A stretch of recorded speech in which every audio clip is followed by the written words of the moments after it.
Gold, trusted gold buyers. మీరు తాకట్టు పెట్టిన బంగారాన్ని విడిపించి ఈ రోజు ఉన్న మార్కెట్ ధరకు కొనబడను.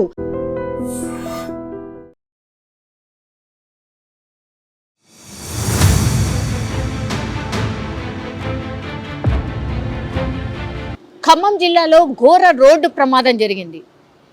ఈ ప్రమాదం కూడా ఈ స్కూల్ బస్సెస్ ఏవైతే ఉంటాయో ఆ స్కూల్ బస్సే ఏకంగా పంట పొలాల్లో పల్టీ కొట్టింది, అది కూడా విద్యార్థులతో సహా. ఒక్కసారి మీరు ఇమాజిన్ చేసుకోండి, ఆ బస్సులో ఉండాల్సిన కెపాసిటీ ఎంత ఉంటుంది? జనరల్లీ అయితే 50 మందో లేకపోతే 60 మందో కూర్చోగలుగుతారేమో పిల్లలు కాబట్టి, మేబీ. అందులో ఏకంగా 107 మందిని ఒకే బస్సులో పిల్లల్ని కుక్కి మరీ తీసుకెళ్తున్నారంటే ఆ స్కూల్ యాజమాన్యాన్ని ఏమనాలి, లేదంటే ఈ బస్సు డ్రైవర్ ఎవరైతే ఉన్నారో అతన్ని ఏమనాలి?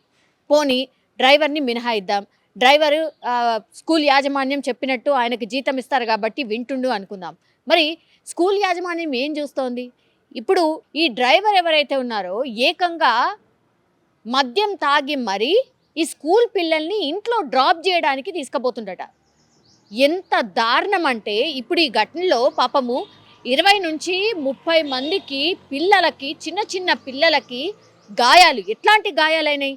కాళ్ళు చేతులు విరిగిపోయినాయి, కొంతమందికి అయితే నడుము అంటే స్పైన్ విరిగిపోయింది, స్పైన్ మీద గాయాలయ్యాయట. చిన్న పిల్లలు చిన్న దెబ్బ తాకితేనే అంటే తల్లడిల్లిపోతుంటారు తల్లిదండ్రులు.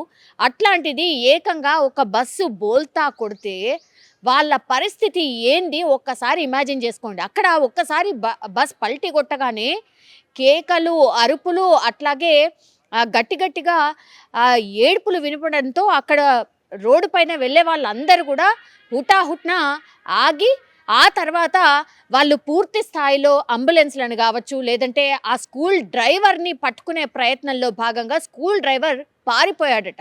మద్యం మత్తులో ఉన్న స్కూల్ డ్రైవర్ ఎవరైతే ఉన్నాడో అతను స్కూల్ బస్ డ్రైవ్ చేస్తాడు, తర్వాత అది పల్టీ కొడుతుంది, తర్వాత ఆయన పారిపోతాడు కూడా.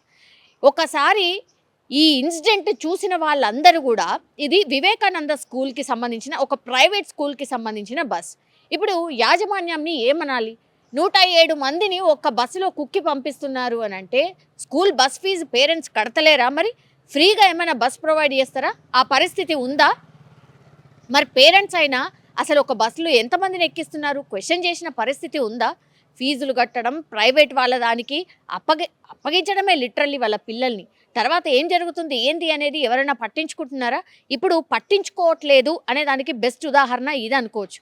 ఇట్లాంటి ఎన్ని స్కూల్ బస్సులో ఇది బోల్తాబడి పిల్లలకు గాయాలైంది కాబట్టి ఈ విషయం బయటకు వచ్చింది, కానీ ఎన్ని చోట్ల ఇట్లాంటి ఘటనలు జరుగుతున్నాయో ఆర్ ఎన్ని చోట్ల ఇట్లా పిల్లల్ని కుక్కి ఒక బస్సులో కుక్కి పంపిస్తున్నారో మనం ఇమాజిన్ కూడా చేసుకోలేం. చిన్న చిన్న పిల్లలు పాపము, వాళ్ళు ఏం తప్పు చేశారని ఇట్లా బలైపోవాలి? వాళ్ళు ఏం తప్పు చేశారు అని ఇప్పుడు గాయాల పాలై హాస్పిటల్లో ట్రీట్మెంట్ తీసుకోవాలి. ఇప్పుడు వ్యవస్థ ఎట్లా మారాలి? పేరెంట్స్ అసలు క్వశ్చన్ చేయడమే మానేసినందుకే ఈ ఘటన జరిగింది. నిజంగా చెప్పాలంటే లిటరల్లీ పేరెంట్స్ తప్పే ఇందులో. యాజమాన్యం ఏమున్నది, రోజు పోయేలాగానే పోతుండ్రు అని అనుకుంటారు. మద్యం మత్తులో డ్రైవర్ ఉన్నాడు అని అసలు ఎవరైనా కనిపెట్టినరా? మద్యం మత్తులో డ్రైవ్ చేసినందుకు ఇప్పుడు పిల్లలు ఒకవేళ ప్రాణాలు కోల్పోయి ఉంటే ఇప్పుడు ఇంత పెద్ద గాయాలైనాయి, వాళ్ళ ఫ్యూచర్ ఏంటి? వీటన్నిటికీ ఆన్సరబుల్ ఎవరు? ఇవన్నీ కూడా పేరెంట్స్ పాపం అక్కడికి వచ్చిన తర్వాత ఒక్కొక్క పిల్లగాడిని చేతిలో తీసుకొని వాళ్ళు ఎంత భయపడిపోయి ఏడుస్తుంటే వాళ్ళని ఓదార్చలేక వాళ్ళ పేరెంట్స్ పరిస్థితి అత్యంత దారుణం. కానీ ఈ మిస్టేక్కి కారణం కూడా పేరెంట్సే.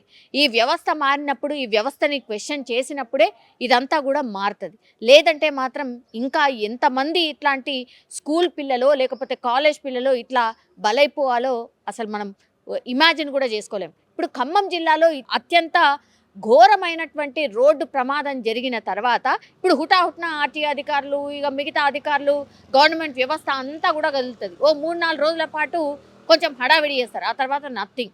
సేమ్ అదే పరిస్థితి ఉంటుంది. సో ఒక్కసారి ఎవరైతే తన పిల్లల్ని ఎట్లా పోతున్నారు ఏంది అని తెలుసుకోకుండా ఇగో ఆ గుంపులో గోవిందంలే మా పిల్లలు అందరితో పాటు అనుకుంటే మాత్రం ఇట్లాంటి సంఘటనలు జరిగినప్పుడు మాత్రం ఎవరికి కష్టం ఆర్ ఎవరికి నష్టం? ఆబ్వియస్లీ పేరెంట్స్కి. సో ఇది ఒక్కసారి ఆలోచించి పేరెంట్స్ మేల్కుంటే కానీ ఇట్లాంటి వ్యవస్థలు మారే అవకాశం అయితే ఉండట్లేదు.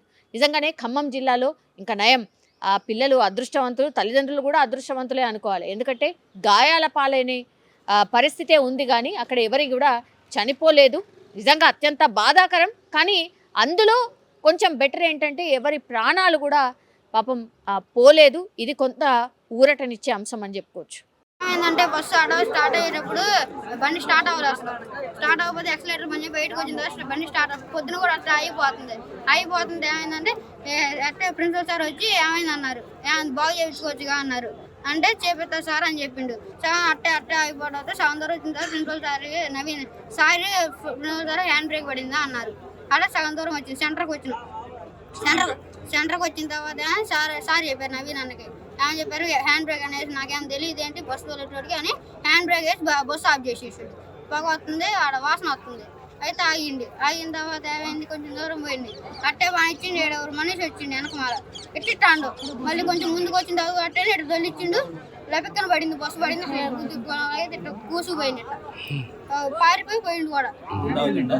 ఫుల్ తాగిడు మందు. అసలు 4 రోజుల నుంచి తాగుతూనే ఉండవు. ఫుల్ తాగుతుండు మందు. ఫుల్ ఒక 5 రోజులు కట్టి తాగుతున్నాం. ఒకసారి తాగితే ఆపారు. ఇవాళ తాగి చూసి కూడా ఆపలేదు.